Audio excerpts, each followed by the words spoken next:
تو میرے نزدیک ایک صورت یہ ہے، آج میں تھوڑا سا اضافہ کر رہا ہوں، جو کل میں نے یہ سائیکل کا تذکرہ کیا تھا، تو ہماری اس دنیا میں ایک سائیکل اور بھی چلتا ہے۔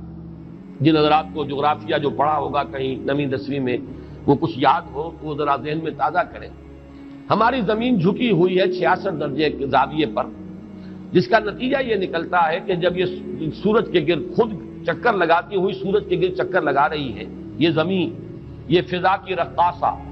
رقاصہ کے مانند ہے یہ زمین، یہ فضا کی رقاصہ آدم نو کے انتظار میں ہے۔ احمد ندیم قاسمی نے کبھی کوئی غزل کہی تھی، شعر بڑا پیارا ہے یہ زمین، یہ فضا کی رقاصہ آدم نو کے انتظار میں ہے، کوئی نیا آدم آئے۔ یہ آدم تو بڑا بوسیدہ ہو گیا، فرسودہ ہو گیا، بہت پستیوں میں گر گیا، اب تو کوئی اور آدم چاہیے جو ذرا بلند ہمت آدم ہو، ایک ایسا انسان آئے دنیا میں جس کے اندر عزیمت ہو، پختگی ہو۔ خیر وہ ایک شعر کے حوالے سے عرض کر رہا ہوں۔ تو سورج جو ہے وہ کبھی آپ کو معلوم ہے کہ وہ جاتا ہے خط سرطان تک، پھر وہ نیچے اترتا ہے، پھر خط استوا کو کراس کرتے ہوئے پھر جاتا ہے خط جدی تک، پھر وہ ابھرنا شروع کرتا ہے، پھر وہ ایکویٹر کو، خط استوا کو کراس کرتا ہے۔ ایک سال میں ایک سائیکل پورا ہوتا ہے، گویا کہ ایک مرتبہ وہ شمال میں جاتا ہے خط استوا سے اور خط سرطان تک پہنچ گئے، پھر اس کی وہ جنوب کی طرف ڈائریکشن شروع ہوتی ہے، اور پھر وہ ایکویٹر کو کراس کرتا ہوا وہ خط جدی تک پہنچ جاتا ہے، پھر وہاں سے کھڑا ہوتا ہے، پھر وہ اوپر جاتا ہے۔ تو یہ سائیکلز جو ہیں، جو میں نے کہا انسان کے اپنے اندر بھی اس کی باطنی کیفیات، اس کی نفسیات میں بھی یہ سائیکلز آتے ہیں۔ البتہ ڈگریز کا فرق ہے، جو کم حساس قسم کے لوگ ہیں،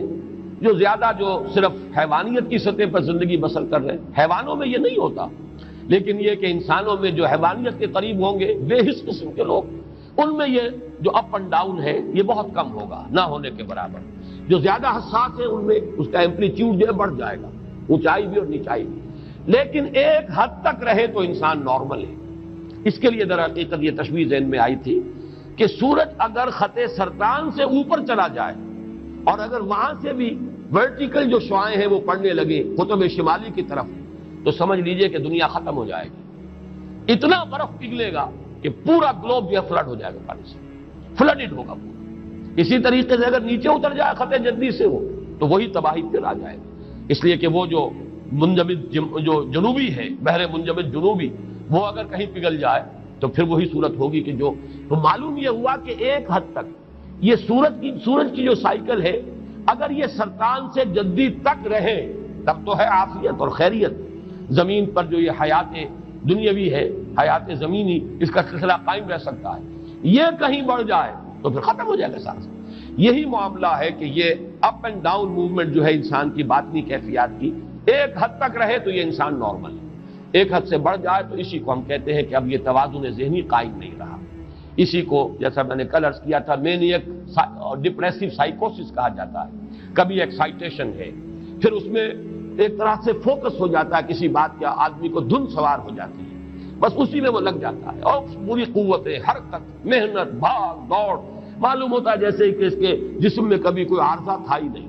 جب ڈپریشن میں آتا ہے تو معلوم ہوتا ہے جان ہی نہیں ہے، اس کے اندر ہمت ہی نہیں ہے، بیٹھا ہوا ہے، بلکہ اس ڈپریشن کی کیفیت کے اندر جو ہے سوسائڈ کی ٹینڈنسی ہوتی ہے۔